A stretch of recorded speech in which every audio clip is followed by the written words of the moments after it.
Welcome to DIY DEI. I am your host, Tawanna Streater, and today we will be talking about racial equity in STEM education and career pathways. The STEM industry is growing twice as rapidly as other occupations, and in fact, the U.S. Bureau of Labor Statistics projects nearly 11 million people will be employed in STEM fields by 2031. That's 1 million additional jobs in careers like computer science, architecture, healthcare, and engineering. In the studio with me today is Rukiya Curvy Johnson, the Vice President of Health Equity and Executive Director of the Rush Education and Career Hub at Rush University Medical Center. Thank you so much for joining me today, Rukiya. Thank you for having me, Tawanna. Why don't you tell me a little bit about what you do at Rush? What is health equity and what is REACH? So at Rush, leading the Community Health Equity and Engagement Office, I am working with a team inside of Rush and with community partners outside of Rush to address health disparities that we see every day, and also really looking to address a need of building greater economic well-being and community vitality. What people may not know is that health outcomes are really primarily affected by things outside of the hospital walls. So what is your education level? What is your income level? Do you have access to healthy foods? Do you have access to quality care when you need it? What does that neighborhood and built environment look like, and safety? And so every day I am working with an incredible team of folks who are out in the community, working with partners, working with public leaders, private donors and supporters to be able to build additional resources to improve health outcomes overall, but community well-being overall. Wow, that's a mouthful. Yes. But focusing on STEM education, the Rush Education and Career Hub, said it right this time.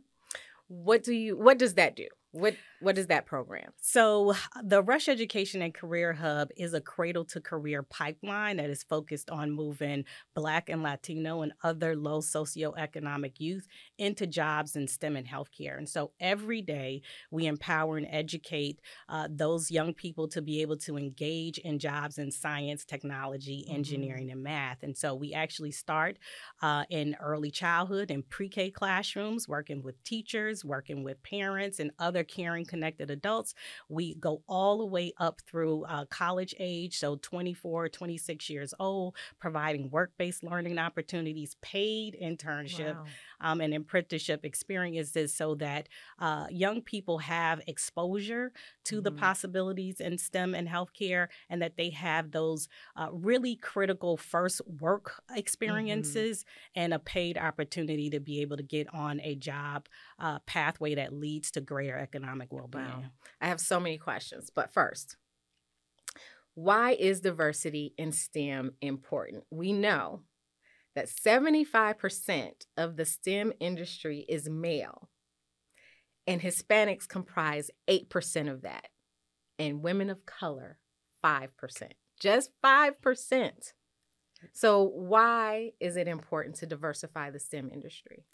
It's so important for a number of reasons. A couple of things that, are top of mind for me. One, when we just think about the job prospects, you talked about the growth. When we look at where the jobs are in the future, STEM is where the jobs are. And so we want to make sure that all people have an opportunity to have access to those jobs. These are also often jobs with higher paying wages. And so when we think about family sustaining wages, when we think about the ability to pull yourself beyond certain poverty levels and even beyond that, just to be able to have access to greater well-being, it is often a STEM job that is higher paying. And so again, we want all people to have access to that. And then on a very basic core level, it's a matter of life and death. That's why we need diversity in STEM for a number of reasons. One, in the healthcare space, we know that patients often do better when they have physicians and other healthcare workers of color who are working with them. You see improved patient healthcare outcomes. You have incidents like with COVID, we found out that pulse oximeters, oxygen pulsometers, where it's measuring oxygen, they're not able to read dark skin as well. You had people who literally were not getting the treatment that they needed because the equipment did not read their skin. If you have people, a diversified STEM workforce in research in that space, maybe that person can think about those things, right? And another thing, when you think about medicines and facial recognition, AI, there are all kinds of things where having a diverse workforce in those spaces would help improve the outcomes for those. And until we do that, we will continue to see bias. You'll continue to see issues and challenges in these spaces because you do not have the right people involved. Yeah, wow. So we talked about salary. I want to take a step back. In the STEM workforce, men make up $15,000 more per year than women. And then Black and Latino women earn 33% less. So there is a clear disparity. I mean, we talk about the disparities in wages in men and women, period. But there is a clear disparity in the STEM education. And then you talked about how not having diversity in those fields, how it can impact health outcomes, but most importantly, how if we have diversity, it can improve the success of a company and those products. So, what are some of the challenges, the additional challenges that we are seeing with students of color in STEM, and specifically girls and women? So a couple things show up in terms of the challenges that we see on a very basic level. And you have to tease out this thing between women and then thinking about, say, Black and Latino students who may be in different environments and such. Because they are kind of two different things. So one, just thinking about for women, for girls, part of it is seeing role models. It is seeing that or getting a chance to have experiences that reinforce and support any kind of desired and sort of nurtured curiosity and experience in doing and going into STEM fields. One of the things we used to talk about all the time, representation matters. Yes. It matters. It absolutely matters. And when you think about the environments, though, I think it shows up in a lot of different ways when say a young woman enters a STEM field or she, engineering, these traditionally male-dominated spaces. It starts to matter because there is stereotype threat. And sometimes you're dealing with stereotypes that can affect how that young woman may feel about her abilities. And so imposter syndrome may set in when she may be perfectly, perfectly in fine, high school. But it starts early. And so being able to address some of that, being able to have better representation in the room can start to mitigate some of the issues we see there. For a lot of our Black and Latino students and other low-income students, those challenges show up in many different ways. You have the combination of stereotype threat. You also have the issue of literal lack of exposure, lack of actual access to quality teachers. The thing about STEM and why we start so early with the Rush Education and Career Hub is that it starts really early. You have to nurture that curiosity and let kids ask why. And you have to let them be able to, try things and it fail and you try again. And when you think about who has access to learning that, supports that. It's often not a lot of our Black and Latino youth. Yeah. When you think about the children who have access to qualified teachers, do you have access to algebra in your 8th grade? Do you have access to actually certified teachers with a bachelor's degree or master's in their field in your high school? It is often not those low-income schools or under-resourced schools that have that. And so they're already starting far behind, to be able to get on a track where they can be successful. There's another piece, too, of actually doing something they call developing an occupational identity in STEM. When you think about the jobs that people go into, half the time it's because they've seen it, somebody in their family. Yeah. Oh, my mom is a nurse. My uncle is a plumber. My dad does X, Y, and Z. And so you're familiar. You start to learn. You learn informally. You get language. There's peer networks around that. And when you have people who are trying to access jobs where no one in their family, their peer groups, surroundings, even remotely have those jobs or access to it. Again, you're starting in a very different place, and there has to be intentionality about providing exposure to those experiences for young people. So the challenges abound. It's an opportunity gap, but it's something that we can address. I read somewhere that young girls lose interest because of confidence in math by the 2nd and 3rd grade. Yes. And it's almost always their self-doubt and lack of confidence in math or science, period, that they do not pursue those courses and most definitely those careers. So how do we close that STEM gap? Yeah, I think that's actually using the language of closing a gap. I think about narrowing the opportunity gap, as I just said, because a lot of it is really about addressing the opportunities that people have for access to learn, to see a peer or a mentor, rather, that can be a good role model, somebody who can support you. The thing that's very interesting, you have, again, cultural stereotypes around, gender and expectations that play a significant role. That's a hard issue to tackle, right? But there's some other things that can be done, I think, when we think about educators. Who are elementary teachers generally? It's young women. Yeah, young right? women.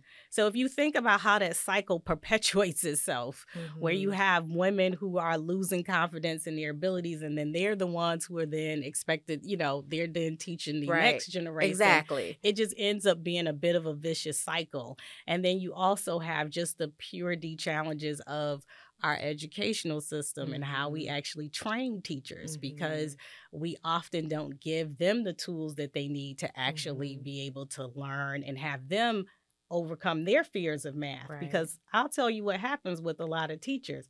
If they're scared of it, they're not going to really teach it.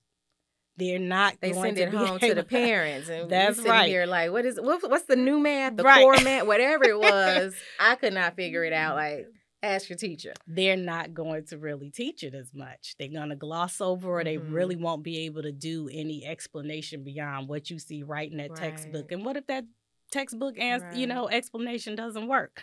So you end up with these challenges where students are not getting enough math. They're not getting hardly any science because of this issue where you have teachers in a lot of ways who are themselves not prepared. And then it's like, where else would a young child get that exposure? And that's where other programs, extracurricular, after-school enrichment programs, programs like the Rush Education and Career Hub, and there are several across the city, Project Sincere, Project Exploration. There are other groups who are also trying to tackle these issues, but you have to be able to have these other sort of organizations who are able to come in and, in this sense, close the gap in terms of there are organizations out there who are providing those resources to teachers to help supplement the curriculum. Yes.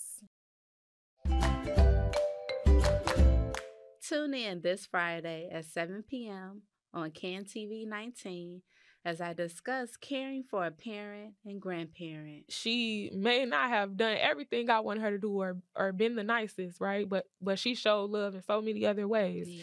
And so it's like I'm here right now, like, yeah, this is the least I can do.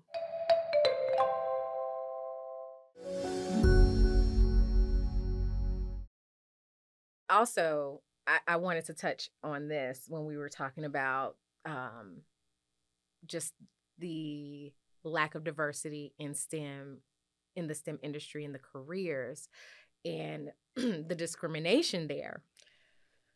I've known at least 4 or 5 college students who went into college, engineering, biochemistry, computer engineering, who changed their majors mid-course because racism, discrimination, that's a better word, I guess. They didn't get the support that they needed from their teachers and their advisors. We are not giving them a true pathway with mentorship, allyship. And I'm not talking about careers. I'm talking about in high school and college, where these kids are coming up face to face with imposter syndrome because of the lack of confidence, the lack of resources and experience from teachers. So they aren't trusting themselves. They don't have the knowledge base.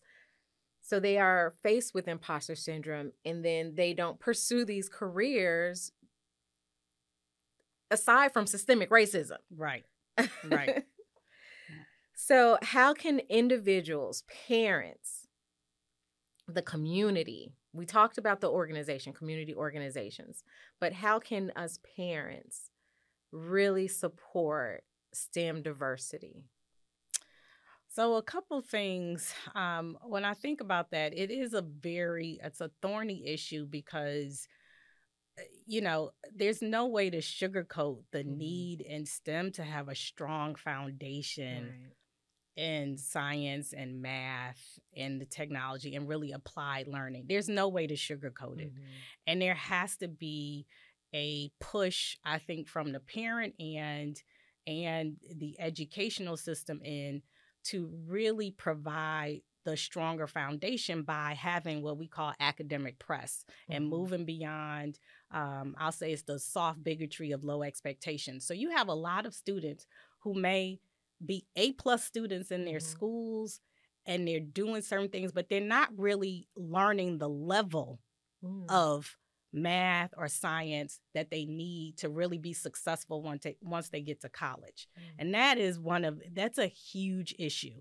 I don't think people really understand how there are a lot of students who are in high school and they're 3.8 GPAs and they're top of their class and they're getting A's in X, Y, and Z. And it's not really at a level of rigor that will allow them to be more successful when they get to post-secondary, when they get to college. And so there's a need to fill the gap there, and parents can push. The hard part is a parent wouldn't always know exactly what that is, but that's where, again, you might have to work with other parents or other groups to help you have a voice in that matter.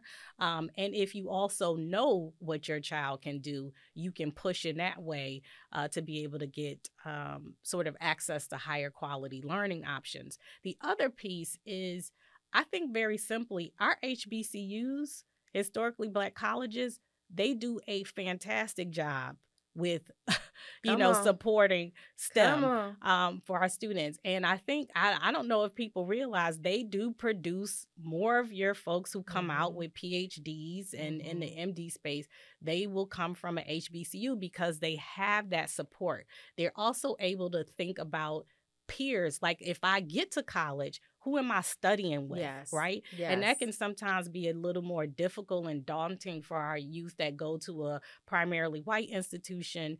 Where they're just lost in the shuffle. They're lost in the shuffle. And when my son was in his first year, when we were exploring college options, and we were doing some tours. I think it was, well, we went to Alabama A&M, but we saw one school, Wilberforce. Mm-hmm. And the kid said, he said, you know, it's a smaller school. The teachers know you. They are more invested in you. And he said, I was sick one time and I didn't go to class a couple days. And the next thing I know, my teacher knocking on my door, talking about, here's your homework. Do you need something? Do you need something else that I can, you know, is there something else that I can help you with? But he said that's the environment that they are in. Their teachers, the faculty. The school is so much more invested in a successful outcome. They're invested in them as people and their success. So, yeah, I'm on board with you on HBCUs because as someone who went to a PWI, I felt that I was lost in the shuffle. Yeah. And I can sit here today and say, well, I should have applied myself more. I should have done this and I should have done that. But there was no one grabbing me by the coattail saying, hey, you need to apply yourself. You can do this. You can do that. Have you thought about this? I didn't have that. Yep. You know, I was a first-generation college student. So my mother's just like, you go to college or you go to work. And that was it. That was all the advice she could give me. So we do need, whether or not we are in STEM careers, I am not, but I am a huge advocate on youth education, specifically STEM, because I see the light. I see where we're headed. So we can serve as mentors. We can. And allies. We can connect people to people who are in those careers. Yeah. So that they see representation matters. I think that is my motto. Representation it really matters. Actually, just to follow up on your story, my husband is a perfect example of that. So I told you he went to Tuskegee. Mm-hmm. He actually came from a small town in Georgia, where it's a perfect example of someone who he was pretty good in his school there. And then when he even got to Tuskegee for his first year, he was like, he struggled a little bit. Yeah. He was a chemistry major, but he had somebody, his professors that were supporting him, pushing him. And he went on to graduate with his master's, and I met him. He was getting his PhD at University of Michigan.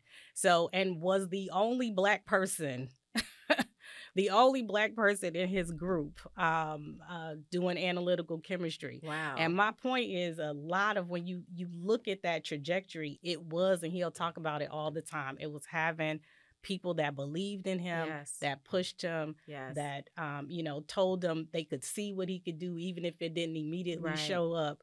It's having people that can push you, and then it's like, yep, you're able to succeed in these different spaces. We have these kids. You talked about the lack of resources, the lack of truly experienced, because I don't want to call teachers inexperienced, but truly experienced in STEM. But it's not necessarily the teacher's fault. It's the lack of resources that they don't have, especially in low income, specifically Black and brown communities. So you have these kids who are at the top of their classes, but if they were to go to a PWI, a University of Michigan, they are struggling. Yeah. And they're looking like, I was an A+ student. I graduated with a 4.0, and now I can barely do the work. You are already entering that institution behind your peers. Whereas you have these HBCUs, I'm an advocate of HBCUs. You have these HBCUs, their requirements are low for a reason, because just because you are a C+ student does not mean that you can be a successful college student. So the requirements are low for a reason, because they know the potential that you have and the investment that they are willing to make. So, how can companies and schools support STEM career pathways? Yes, so do this all the time. Couple of different ways. One of the things I'm an absolute fan of for learning and that companies can jump on board with is something called problem-based learning. And that is really an approach to learning where you're using everyday challenges you see in the world. There's no need to use hypothetical problems you see in the textbook, but you can literally look at anything going on in the world and teach young people those concepts. You can have them work with a company. You can have, to me, it's going beyond a career day, right? It's a way if you can have companies engage a little more deeply, like here's a regular challenge that we have to address in our organization. And then you have a student learn the concept by, learning whatever that challenge is, but then they learn about the career. So a perfect example, when I think about here in Chicago, we have a lot of homes that have lead pipes, which have issues, right? That leads to all kinds of issues. Well, somebody has to address those lead pipes. You have to be able to test for lead water. You can learn scientific properties. You learn, learn all of that by thinking through that problem. And then a young person could also learn, well, who's the company that would come in to address the lead pipe situation? Who are the aldermen? Who are the for that area to be able to try to secure resources? How would a mayor respond? You can learn all kinds of components of government, civic engagement, the science, math. How does this provide sort of health impacts and outcomes from this? There's so many things you can learn just from the world around us. And if you're able to engage companies in learning that way, to be able to come in and it gives you a real life picture of, these are the careers that are involved. And it turns on a light for a lot of folks because they didn't even realize like there are 17 different, roles that are involved with addressing this one issue. And that is a way for companies to get involved, for schools to be able to bring learning to life. And it's a way for students to really get a good handle on what certain careers take. Learn the property, learn things because you can see it applied. And then it's also a way to get certain other resources into a school like that. There's just magic in that. So I love it. Like I can talk about. And we're going to do a shameless plug. So Reach has an internship component. Yes. Which, if I'm not mistaken, or if I remember correctly, the applications are open now. The Rush Education and Career Hub has MedSTEM open now. We have MedSTEM Explorers, which is for younger students who are in 9th and 10th grade, who are they're interested in healthcare or STEM or IT. And it's a way for them to get in the door and learn more about it. And then we have MedSTEM Pathways, which are for your 11th and 12th grade students, where they really get a chance to earn an industry certification, and they also get a chance to work in the hospital or work in other environments. We do talk about non-clinical roles in healthcare because there are so many. My job is one of those roles. Your job, non-clinical. So we want to expose them to all of those things, and we also expose them to learning more about Chicago, how they can be community change agents by looking at the challenges and disparities they see and thinking about how to address that. And I will not forget about SHED. We started providing job opportunities to high school students, and we have internship opportunities for college students. So the opportunities are out there, especially in STEM careers and STEM industries. You just have to look. And if you don't know, ask somebody. Somebody knows somebody who knows somebody. I will plug too on our Reach website at www.reachatrush, and it's ATRUSH.org, reachatrush.org.